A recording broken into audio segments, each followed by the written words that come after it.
हे प्रभु, काविमऊ पुरुषऊ, नाथ काविमऊ, ये दोनों वीर पुरुष कौन हैं? विरह व्याकुलाकृति, बड़े विरह में व्याकुल हैं, और आपने इनको प्रणाम क्यों किया? ये विचरंतौ वने क्लिष्टौ, ये बड़े क्लेश में वन में घूम रहे हैं। दीनौ वीरौ धनुर्धरौ, इनको देखने से लगता है कि इनकी धर्म पत्नी का किसी ने हरण कर लिया है, और आप इनको प्रणाम कर रहे हैं। इन मोह में डूबे हुए दो युवकों को आपने क्यों प्रणाम किया? भोले बाबा सती जी के मुख पे हाथ धर दिए। ना, ऐसा मत कहो। तो ये कौन है? आप इन्हें जानते हैं क्या?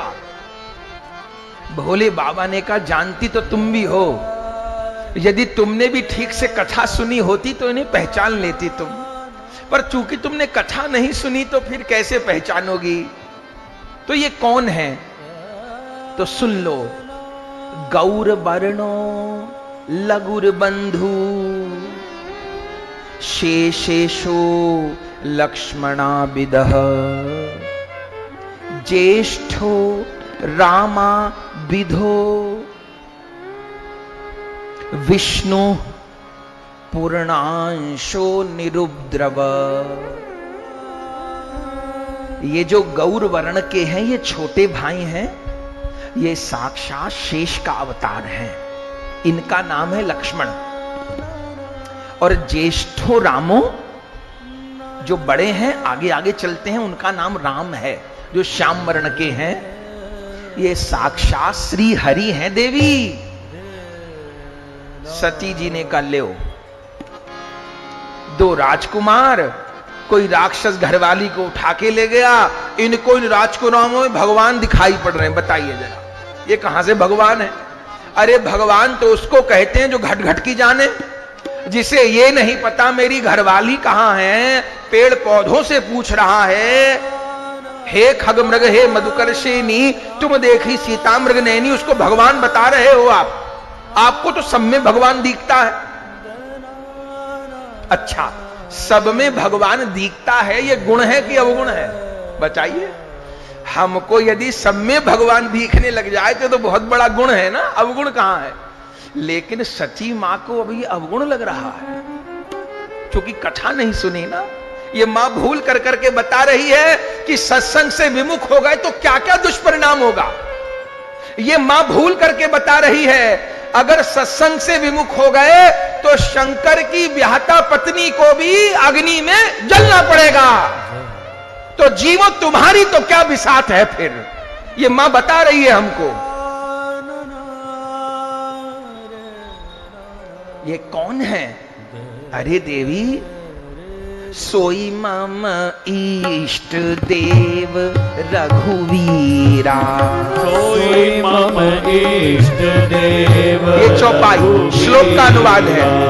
सोई मम इष्ट देव रघुवीरा, सोई मम इष्ट देव रघुवीरा, सेवत जाहि सदा मुनि धीरा, सेवत जाहि सदा मुनि धीरा। देवी, ये मेरे इष्ट देव रघुनाथ हैं, प्रणाम कर लो। ना, मैं नहीं करूंगी। देवी कर लो प्रणाम। भगवान को देख के प्रणाम किया जाता है, संत गुरु को देख के प्रणाम किया जाता है। देवी प्रणाम कर लो। ना, मैं ये मानने को तैयार नहीं कि ये भगवान है। तो तुम कैसे मानोगी? मैं तो परीक्षा लेके मानूंगी। देवी, भगवान की परीक्षा नहीं होती, भगवान की कृपा की समीक्षा होती है, और भगवान की कृपा की प्रतीक्षा होती है। देवी, भगवत कृपा की परीक्षा नहीं होती। जीवन में भगवत कृपा की समीक्षा करिए। हम पर कितनी कृपा। आयोजन तो हरि शरण जी की है, हमको गाने का अवसर प्राप्त हो गया। आप हजारों भाई बहनों को सुनने का अवसर प्राप्त हो। कितनी कृपा हो, नई कृपा क्या? इस पवित्र मास में हमको शिव कथा गाने का अवसर प्राप्त हुआ, आपको सुनने का अवसर प्राप्त है। कृपा नहीं क्या ये? देवी कृपा की परीक्षा नहीं हो, अब कोई अपने घर से न निकले तो फिर क्या होगा भैया? सकल पदार्थ हैं जगमाही, कर्महीन नर पावत नाही। ठीक, तो कृपा की परीक्षा नहीं होए, कृपा की समीक्षा हो। और जीवन में जो कृपा नहीं मिली है उसकी प्रतीक्षा हो, जो नहीं मिला उसकी प्रतीक्षा करिएगा। ये जो भोलानाथ बैठा है ना बंधुओं, ये हमारे जीवन में जो महामंगलकारी होगा हमको वो प्रदान करेंगे।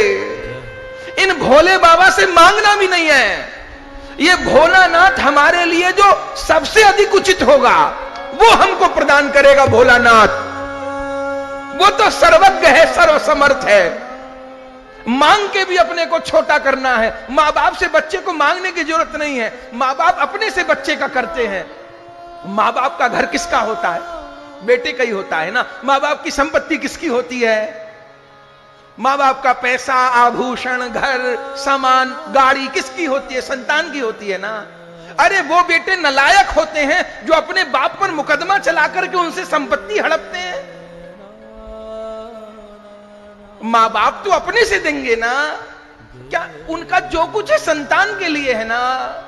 तो जब दुनिया के मां बाप की ये बात है तो जगत के मां बाप गौरी शंकर, उनके पास जो कुछ है वो हमारा है, हमारे लिए है। लेकिन कभी कभी बच्चा रोगी होता है, जुकाम खांसी हो रहा है और मां से आइसक्रीम मांग रहा है, रो रहा है, तो मां कितना भी मांगे बच्चा आइसक्रीम नहीं दिलवाएगी उसको जुकाम खांसी हो रहा है, डॉक्टर ने उसको मना किया है परहेज। अब बच्चा रो ले कोई बात नहीं, अरे मां अगर रुला भी रही है तो वो भी उसकी कृपा है। यदि बहुत चाहने पर हमको कुछ प्राप्त नहीं हो रहा तो मानिए वो हमारे लिए उचित नहीं है, हमारे हित में नहीं है। इसलिए मांग के अपने आप को छोटा नहीं करना। भोलानाथ को कहना है तो इतना कहिए, जेहि विधि नाथ हो यही तमोरा, जेहि विधि नाथ हो यही तमोरा, करहूं सो बेगी दास मैं तोरा, करहूं सो बेगी दास मैं तोरा। जेहि विधि प्रभु प्रसन्न मन होई, जेहि विधि प्रभु प्रसन्न मन होई, करुणा सागर कीजिए सोई, करुणा सागर कीजिए सोई। ये दो चौपाई मेरे भाई बहन याद करिएगा और प्रतिदिन इष्ट देव को कहिएगा, भोले बाबा को कहिएगा, ठाकुर जी को कहिएगा, जिनको कहना है कहिएगा। ये दो चौपाई प्रतिदिन कहिएगा। पहली चौपाई, जेहि विधि नाथ हो यह हित मोरा, करहु सो बेगी दास में तोरा। और दूसरी चौपाई, जेहि विधि प्रभु प्रसन्न मन होई, करुणा सागर कीजिए सोई। ये दो चौपाई रोज कहिएगा, आप देखेंगे आपको अंधेरे में रोशनी दिखाई देगी। हमने बहुत चमत्कार देखा है इन चौपाइयों का। आपको रास्ता न मिल रहा हो, आपको उपाय न मिल रहा हो, अंधेरा हो चारों ओर, ये जेहि विधि प्रभु प्रसन्न मन होई, करुणा सागर कीजिए सोई, इसकी करिएगा 5 माला करिएगा, बताइएगा, आपको अंधेरे में रोशनी दिखाई देगी, आपको रास्ता दिखाई दे जाएगा। जेहि विधि प्रभु प्रसन्न मन होई, करुणा सागर कीजिए सोई। तो